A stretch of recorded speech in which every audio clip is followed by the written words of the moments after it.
Assalamualaikum warahmatullahi wabarakatuh, teman-teman semua pecinta begonia di seluruh Indonesia. Di video kali ini saya mau mereview pupuk-pupuk apa saja dan obat apa saja yang sementara saya gunakan dan yang pernah saya gunakan untuk begonia. Berhubung saya orangnya suka coba-coba ya teman-teman. Ya, kalau nggak dicoba kan kita nggak tahu karena eh, dalam ilmu merawat begonia ini masih kurang ya, kita masih kurang referensi. Di Indonesia sendiri belum punya yang bisa disebut master begonia. Semua kita ada beberapa yang sudah ahli tapi masih dalam kategori mencoba dan mencoba, belum ada yang memang benar-benar kita punya referensi yang baku gitu, belum ya. Jadi bagaimana cara saya mendapatkan ilmu untuk merawat begonia ini ya, pertama bergabung di komunitas, sering bertanya di grup ya, pasti sudah tidak asing yang kalau satu grup dengan saya. Dari situ saya menemukan referensi dan saya mencoba, karena kalau saya tidak mencoba saya tidak yakin ini pupuk ini bagus tidak untuk begonia. Ya tentu ada yang kurang cocok dan ada yang mati. Nah, untuk di video kali ini yang saya akan ulas semua pupuk yang terutama yang pernah saya pakai dan pernah saya gunakan, yang saya bagikan yang saya bagi dua antara pupuk organik dan pupuk kimia. Apakah begonia ini anti dengan pupuk kimia atau tidak bisa pakai pupuk kimia? Nah, nanti saya akan jelaskan. Tapi sebelum itu, yang belum subscribe jangan lupa di subscribe, like, dan komen. Jika dirasa bermanfaat bisa juga di sharing ke teman-teman yang lain.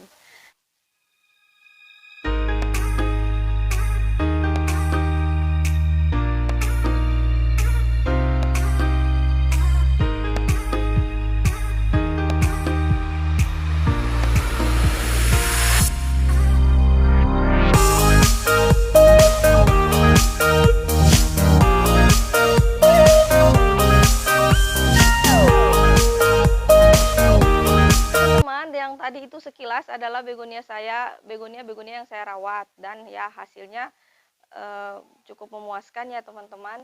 Di video kali ini saya mau membahas pupuk-pupuk apa saja yang pernah saya gunakan dan sedang saya gunakan. Kalau dilihat sekilas di sini, mungkin terbesit pikiran kok ribet amat ya merawat begonia ini, tapi sebenarnya tenang teman-teman, tidak ribet.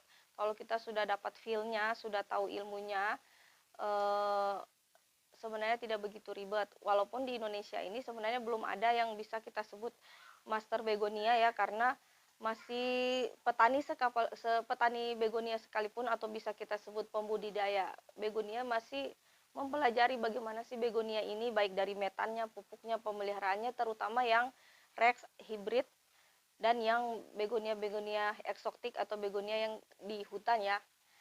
Nah, sebelum langsung ke saya ulas satu-satu, saya mau membahas sedikit tentang media tanam. Sebenarnya kalau begonia ini, jika media tanamnya sudah baik, itu sudah merupakan pupuk alami atau pupuk bawaan ya.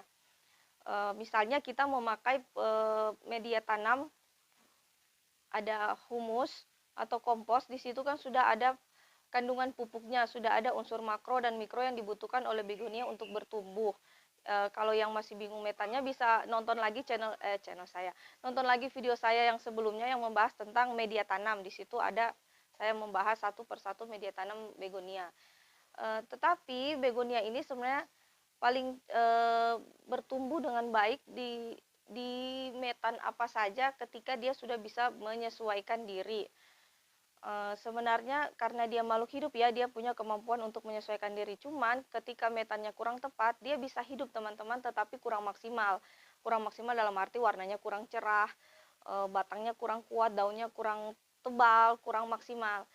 Sama aja seperti manusia teman-teman, tanpa pupuk, tanpa vitamin manusia bisa hidup. Cuman yaitu daya tahan tubuhnya mungkin kurang. Sama seperti begonia, karena begonia ini juga makhluk hidup, tanpa pupuk pun dengan media tanam yang baik, media tanam misalnya kompos, humus, andam-andaman, itu sudah membawa pupuk alami atau pupuk bawaan, atau bisa disebut dengan pupuk dasar kali ya istilah pertaniannya.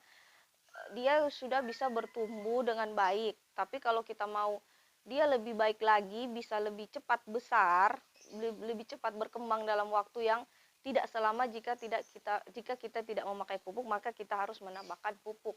Dan kalau bagi saya, pengalaman saya pribadi, pupuk ini penting lebih ke daya tahannya ya teman-teman, daya tahannya terhadap hama, terhadap serangan hama.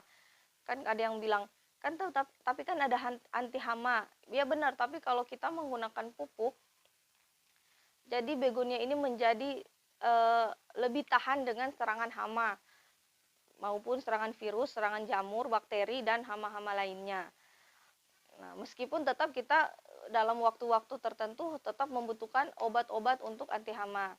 Nah, oke teman-teman, langsung ke pupuknya dulu ya, pupuk. Yang pertama, pupuk kimia. Apakah begonia ini tidak boleh pakai pupuk kimia?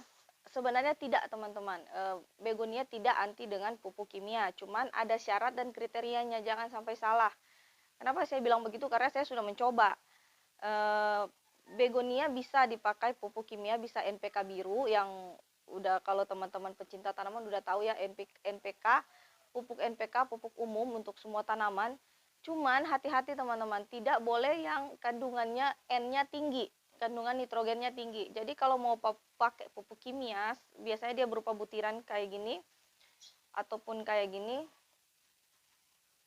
seperti ini. Ini gandasil ya, pakai gandasil juga bisa. Cuman cari yang unsur NPK-nya itu seimbang.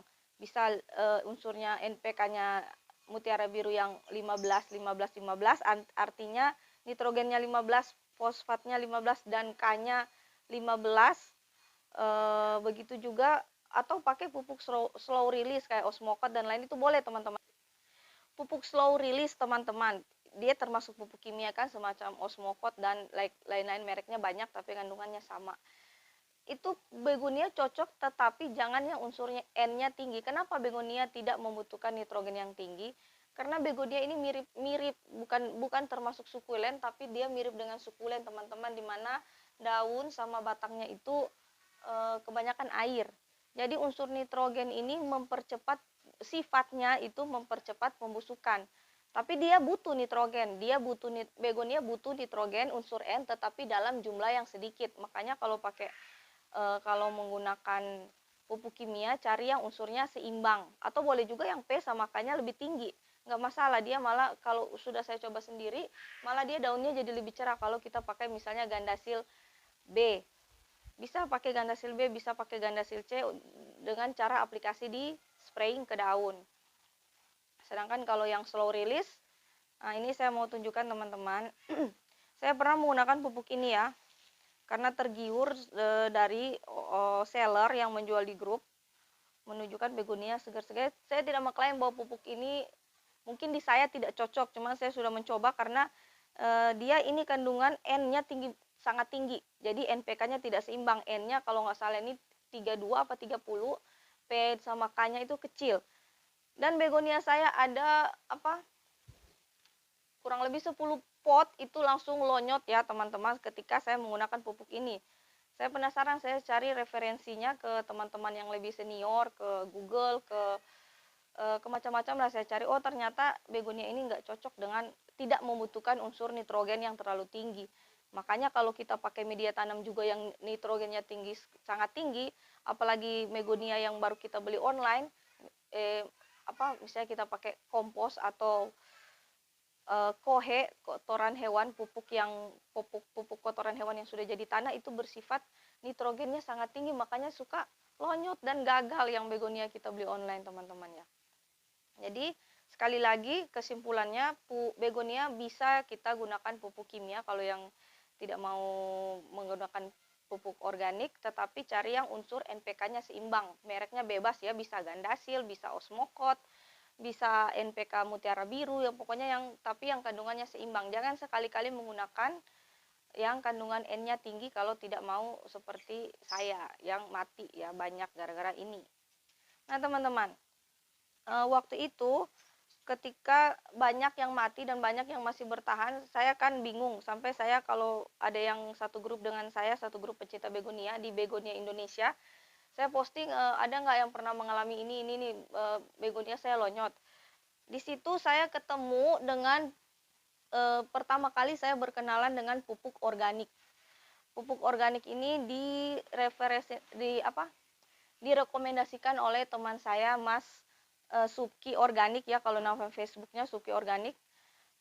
Kalau ya, itu salah satu master saya yang ingin berkonsultasi dengan beliau, nanti saya taruh di deskripsi. Saya taruh di deskripsi ininya ya, FB-nya. Nah, saya nanyakan, kok begonia saya subur tapi sering kena hama, terus lonyot gini. Nah, di situ dia merekomendasikan saya pupuk ini, teman-teman. Ini bukan UC 1000 ya. Ini pupuk yang dijual oleh Mas Suki Organik. Saya membeli karena waktu itu ya namanya pencinta, dan waktu itu baru pemula saya, teman-teman, panik kan, kenapa kok begonia saya semuanya lonyot gara-gara pupuk ini.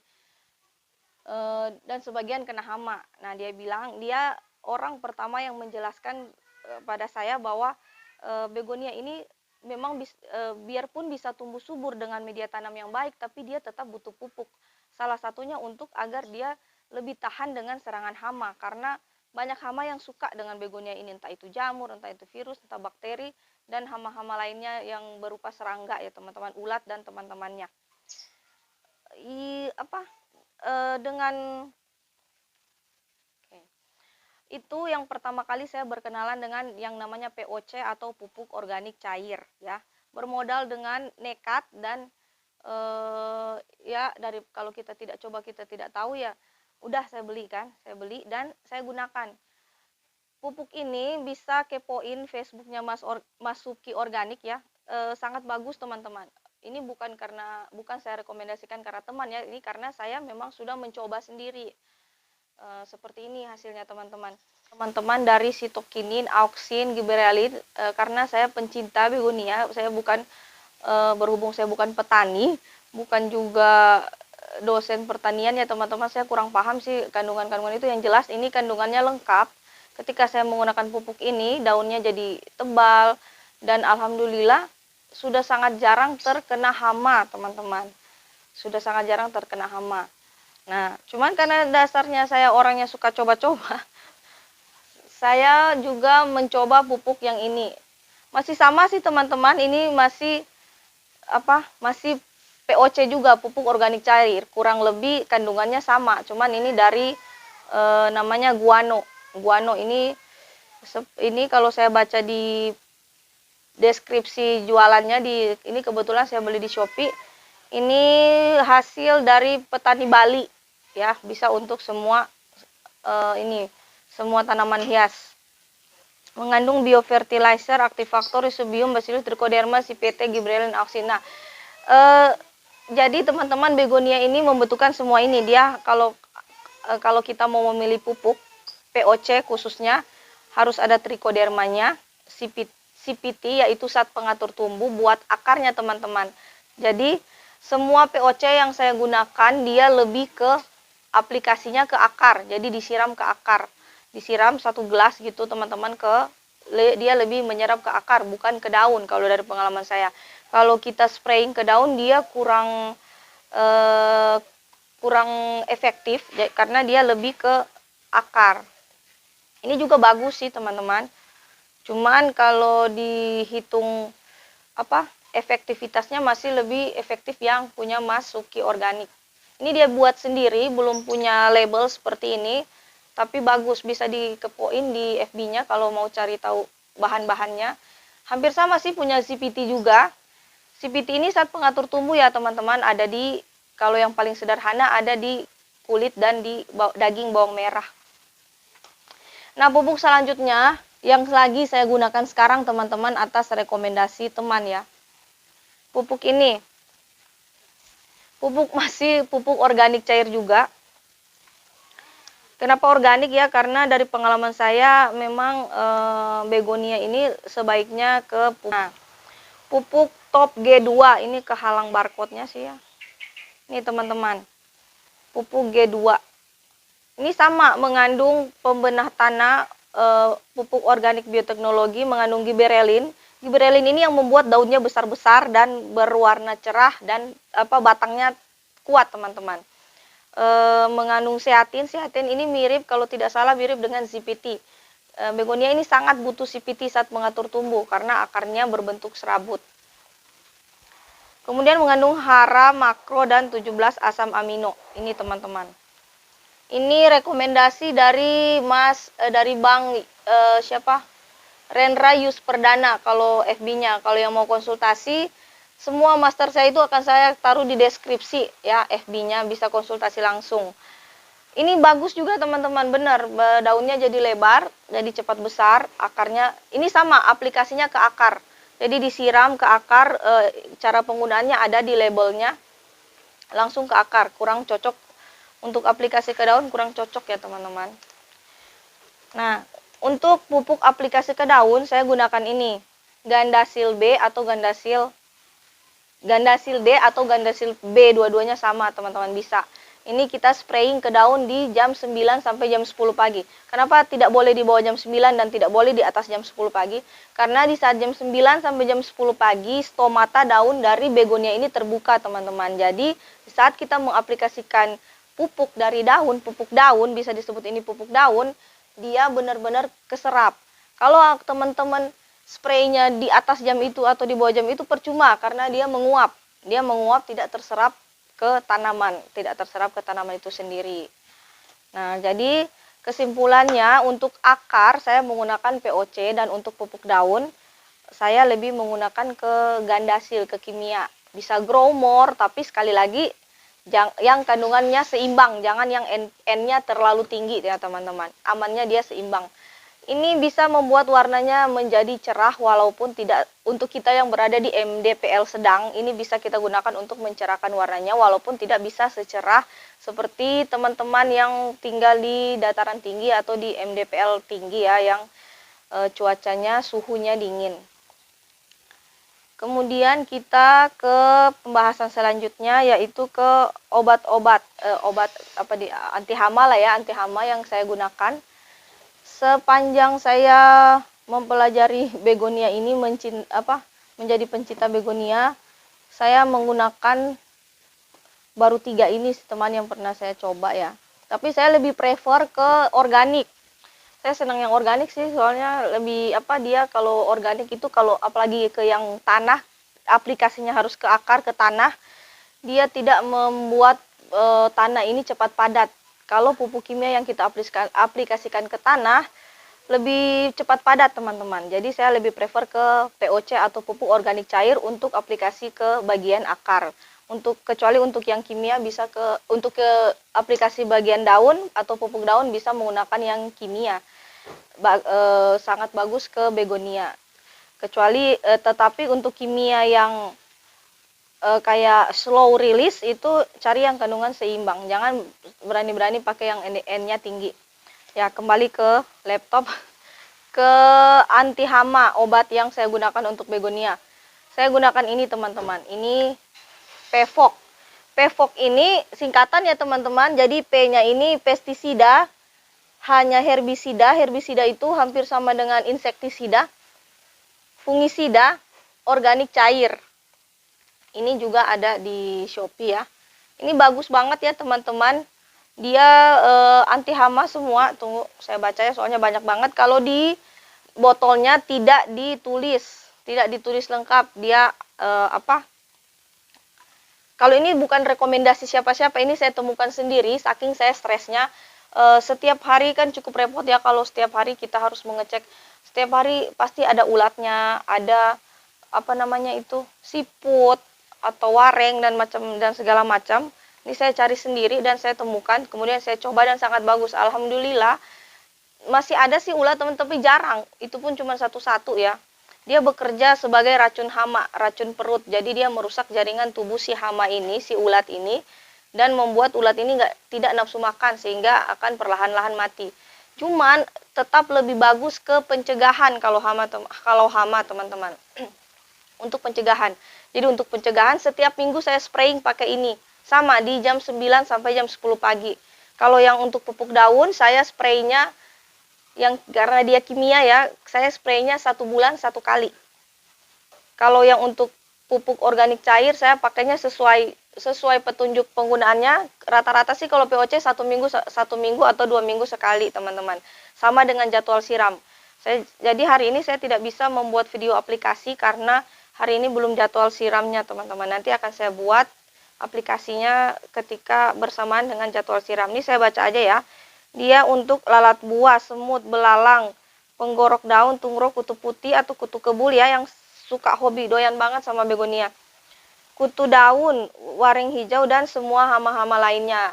Nah, ini setelah saya pakai ini untuk pencegahan ya, teman-teman, untuk pencegahan, sudah hampir tidak ada hama yang berupa serangga yang mendekati begonia saya.